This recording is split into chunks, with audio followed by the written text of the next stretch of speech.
Сәлеметсіздер ме? Мен Рысбекова Аружан, биология пәнінің мұғалімі. Бүгін сәуірдің 24 жұлдызында биология пәнінен 7-ші А сыныбымен бірге ашық сабақ өткізілді. Ашық сабақтың тақырыбы гүл құрылысы және тозаңдану. Ашық сабағымыздағы оқу мақсаты өздігінен және айқас тозаңданудың артықшылықтарын сипаттау.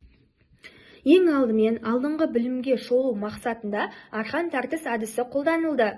Арқан тартыс әдісі кезінде оқушыларға арнайы сұрақтар дайындалып келіп, оқушылар сұрақтарға жауап берді.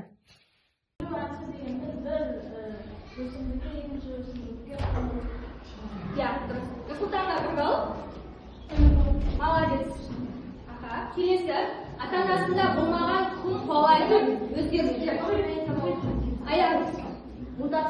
Мутация деп аталады екен. Тексерейік. Молодец, аяғына тұрып ал. Адамда хромосома саны бауыржан айтады. 46 хромосома бар. Екінші басын тезін. Келесі, ДНК молекуласының бөлігі нұрболаттан.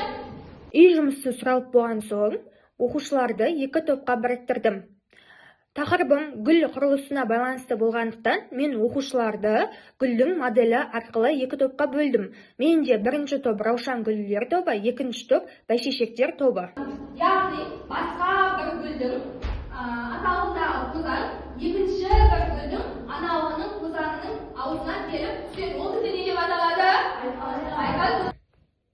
Жаңа сабақ түсіндіріліп болғаннан соң, модельдеу әдісі топтық жұмыс ретінде ұсынылды. Раушан гүлдер тобына айқас тозаңдану түссе, бәйшешектер тобына өздігінен тозаңданудың моделін жасау ұсынылды. Модельдеу ермексаз арқылы жасалды. Модельдеу тапсырмасынан соң, оқушыларға жеке жұмыс ретінде Learning Apps платформасы арқылы жасалып келген айқас тозаңдану мен өздігінен тозаңданудың айырмашылығын табу ұсынылды. Оқушылар әрбір тапсырманы орындап болғаннан соң, мен оқушыларды Class Dojo платформасы арқылы бағаладым. Class Dojo платформасы өте тиімді және қолайлы. Модельдеу әдісі тиімділікке ие.